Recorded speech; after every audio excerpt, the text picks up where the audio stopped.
ભારત દેશમાં આજનો દિવસ ઐતિહાસિક દિવસ બની રહેશે। લોકપાલ અને લોકાયુક્ત બિલ આજે સંસદમાં રજૂ થયું હતું અને તેના ઉપર રસપ્રદ ચર્ચા ચાલી રહી છે। આ ચર્ચા માટે 8 કલાકનો સમય આપવામાં આવ્યો હતો, જેમાં શાસક તેમજ વિપક્ષ આમને સામને આવી ગયું હતું। રાજ્ય કક્ષાના પ્રધાન નારાયણ સ્વામીએ પણ સરકારનો પક્ષ રાખ્યો હતો। આ વખતે સંસદમાં બીજું જ બિલ રજૂ કરાયું છે। નારાયણ સ્વામીએ આ બિલ સાધુ સંતો સાથે યોજાયેલી બેઠક તથા ચર્ચા બાદ બિલ માટે સંમતિ દર્શાવી છે તેવું ચર્ચામાં જણાવ્યું હતું।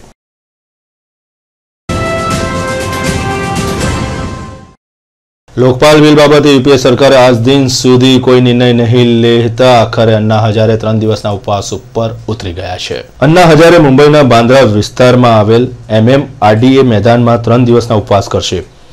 ત્યારબાદ દિલ્હી જઈને સોનિયા ગાંધીના ઘર સામે ધરના કરશે। अन्ना हजारे फरी एक वखत उपवासનું શસ્ત્ર ઉગામતા રાજ્ય પણ તેમના સમર્થનમાં બહાર આવ્યો હતો। સુરતમાં अन्ना हजारेના સમર્થકોએ વિશાળ રેલી યોજી હતી તેમજ કેટલાક સમર્થકોએ પણ 3 દિવસના ઉપવાસ શરૂ કર્યા હતા।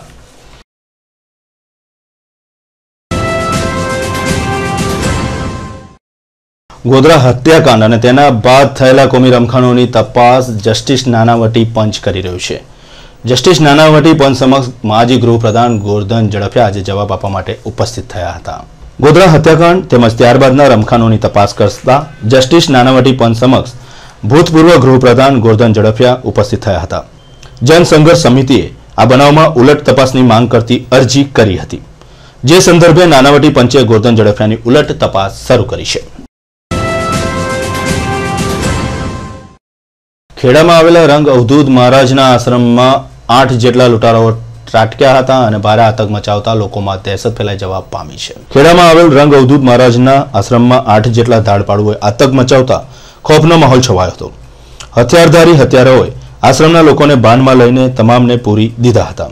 ત્યારબાદ લાખો રૂપિયાની લૂંટ ચલાવી હતી, જે બનાવ બાબતે પોલીસે તપાસ શરૂ કરી છે। देशना महान उद्योगपति और चोरवाड़ना वतनी एवं स्वर्गस्थ धीरूभाई अंबानी जन्मजयंती उजवणी चोरवाड़ खाते चाली रही है।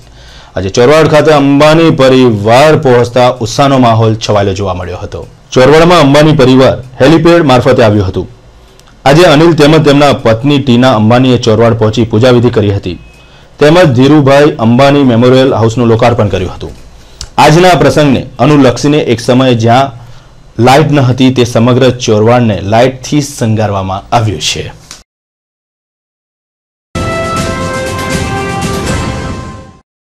शहेरना वडीवाड़ी विस्तारमां आवेला सीएनजी अदानी पंप पर मोडी रात्रे 15 जेटला असामाजिक तत्वोना टोळाए हुमलो करीने हिंसक रीतना वातावरण ऊभुं करीने लोकोने मार मारता अदानी पेट्रोल पंपना संचालकोमां भारे रोष फैलाई जवा पाम्यो हतो।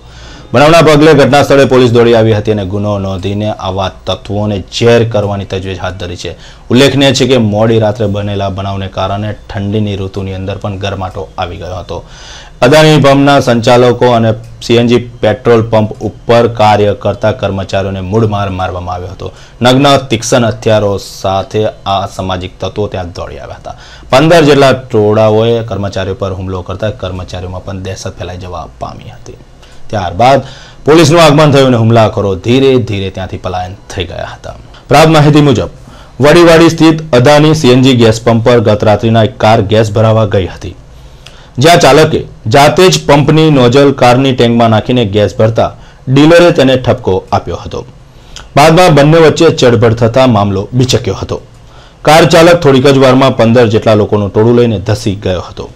તેમાં સુપરવાઇઝર રાકેશ ગોહિલ અને નરેન્દ્ર મકવાના સહિત ફિલરોને मार मारवानी शुरुआत करी हती, जेना पगले लोकोमां दौड़धाम मची गई हती। बनावमां हथियारधारी टोळुं तोड़फोड़ करीने रवाना थई गयुं हतुं, ज्यारे 5 जवानोने ईजा थता सारवार माटे लई जवामां आव्या हता। गोरवा पोलीसे बनाव बाबते गुनो नोंधीने भांग फोड़्या खानदानी नबीराओनी शोधखोळ शरू करी छे।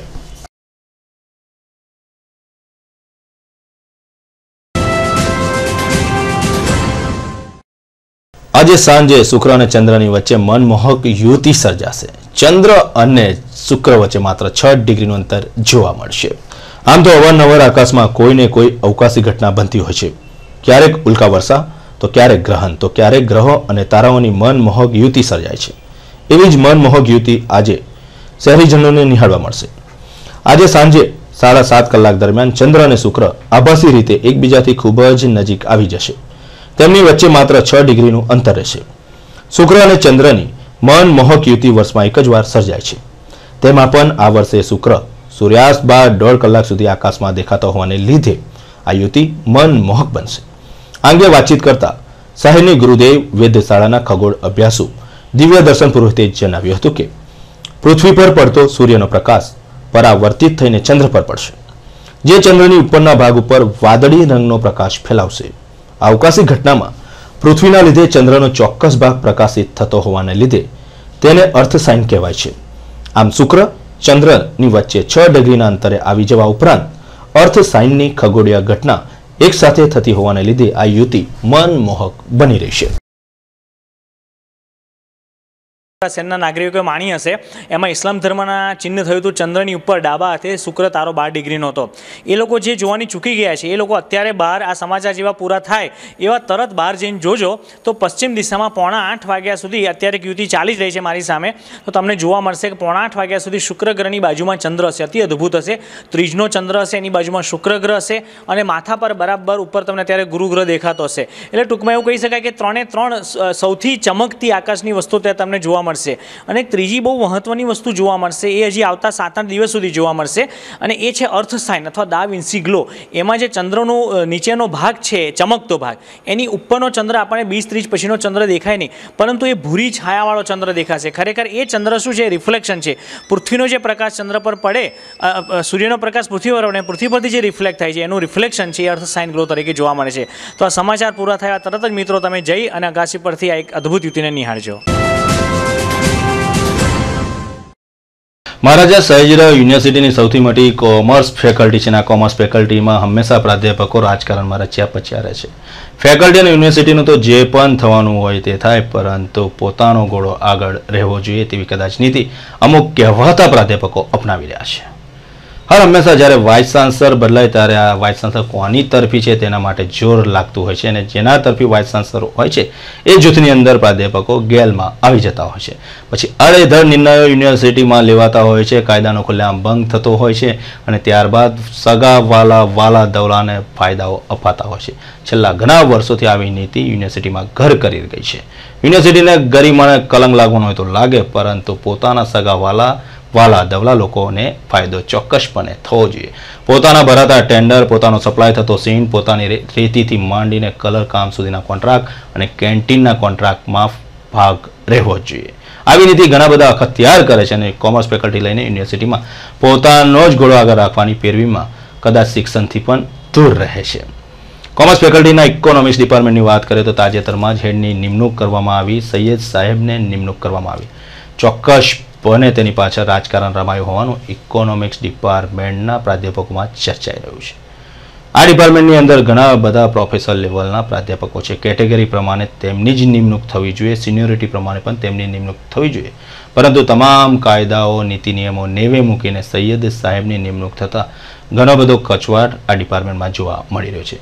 આગામી દિવસમાં ડીન સમક્ષ અને વાઇસ ચાન્સલર સમક્ષ રજૂઆત થનાર છે અને જો જરૂર પડે તો આ પ્રાધ્યાપકો એકત્રિત થઈને કોર્ટનો પણ સહારો લે તેવી તજવીજ ધરાઈ રહી છે। હેડની નિમણૂક કરવામાં પણ રાજકારણના આટાપાટામાં લોકો અટવાઈ રહ્યા છે। ચોક્કસપણે એવું કહી શકાય કે સારા પ્રાધ્યાપક સૈયદ સાહેબ છે, પરંતુ જ્યારે નિમણૂક હેડની કરવાની વાત આવતી હોય તો સિનિયર અને પ્રોફેસર લેવલના જ પ્રાધ્યાપકોની નિમણૂક થવી જોઈએ તે એક કાયદો છે। તેમ છતાં કાયદાને ઘોડીને પી જનારા કોમર્સ ફેકલ્ટીમાં અત્યારે તેના છે।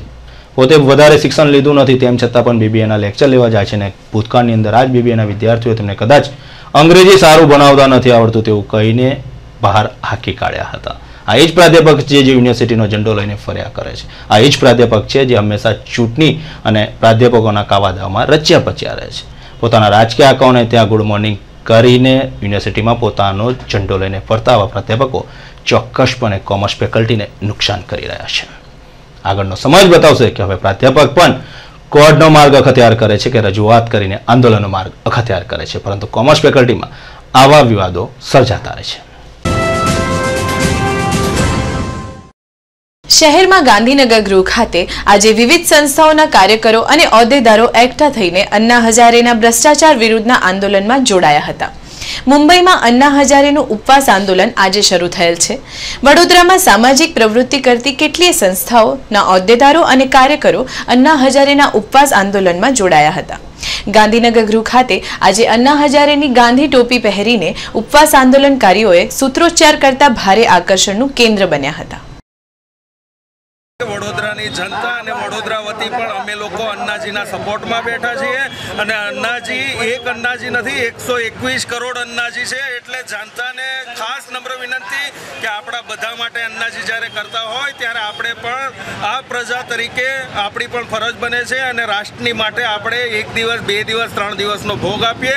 75 વર્ષના વૃદ્ધ હોવા છતાં એ યુવાન હોય તો પછી હું ને તમે તો યુવાન છીએ ને યુવાન દેખાવાનું છે અને મા ભૌમ માટે લડવાનું છે. મા ભૌમ માટે આપણે શહીદ થઈએ તો પણ ઓછું છે. અને આ સંસદ ચલાવનારા સંસદના બેઠેલા નુમાઇંદાઓને ખાસ નમ્ર વિનંતી કે હવે જાગજો અને હવે ભાગજો, નહીં તો અન્ના જેવા 121 કરોડ જો પાછળ પડશે તો ભાગતાય નહીં આવે.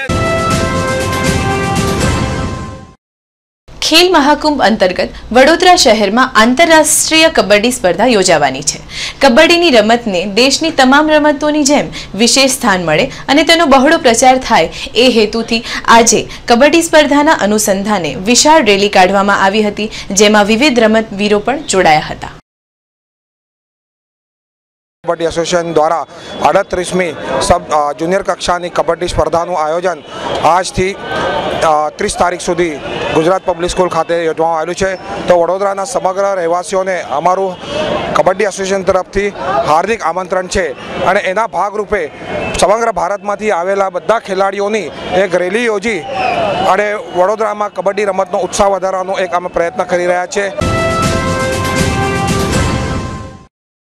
આજે અન્ના હજારેના ઉપવાસ આંદોલનનો રંગ આખા દેશમાં જોવા મળ્યો છે. સંસ્કારી નગરી વડોદરાના નિકુંજ પટેલ સહિતના કેટલાક યુવાનોએ અન્નાના ટેકામાં કાર પર સ્પીકરો ગોઠવીને અન્ના આંદોલનમાં જોડાવાની લોકોને અપીલ કરી હતી અને મોડી રાત્રે તેઓ મુંબઈ જવા રવાના થયા હતા. દેશમાં ચાલી રહેલા ભ્રષ્ટાચાર વિરોધી આંદોલનમાં અન્નાજીએ જે 30 તારીખે જેલ ભરો આંદોલનનું આહ્વાન કરેલું છે એના સંદર્ભમાં વડોદરાવાસીઓને જનજાગરણ માટે હું નિકુંજ ઝવેરી, મારા મિત્ર અરવિંદભાઈ અને મારા સાથી ઘણા મિત્રો અને નરેન્દ્રભાઈ ભાગ અમે લોકો ગાડીમાં બેનર્સ લગાવી અને વડોદરાની વાસીઓને 30 તારીખના જેલ ભરો આંદોલનનું આહ્વાન કરવા માટે અમે એક પરમિશન લઈ MS યુનિવર્સિટીના કોમર્સ ફેકલ્ટીના વિસ્તારમાં આજે એક સાપનું બચ્ચું મળી આવતા વિદ્યાર્થીઓમાં નાસભાગ મચી જવા પામી હતી. જાગૃત વિદ્યાર્થીઓ દ્વારા પ્રાણી પ્રેમી સંસ્થાને જાણ થતા સંસ્થાના યુવકોએ સાપના બચ્ચાને પકડી લેતા ફેકલ્ટી વિસ્તારમાં ફરતા વિદ્યાર્થીઓમાં હાશકારો થયો હતો. મેં વાઇલ્ડલાઇફ રેસ્ક્યુ ટ્રસ્ટમાં કામ કરું છું અને મને અહીં કોલ આવ્યો હતો અહીંયા લગભગ 12 વાગે. એમને કીધું કે અહીંયા મારે સાપ નીકળ્યો છે કોમર્સ ફેકલ્ટીમાં. તો અમે લોકો આવીને આ સાપ પકડ્યો છે જેનું નામ છે રેડ સ્નેક, ગુજરાતીમાં ધામણ કહેવાય.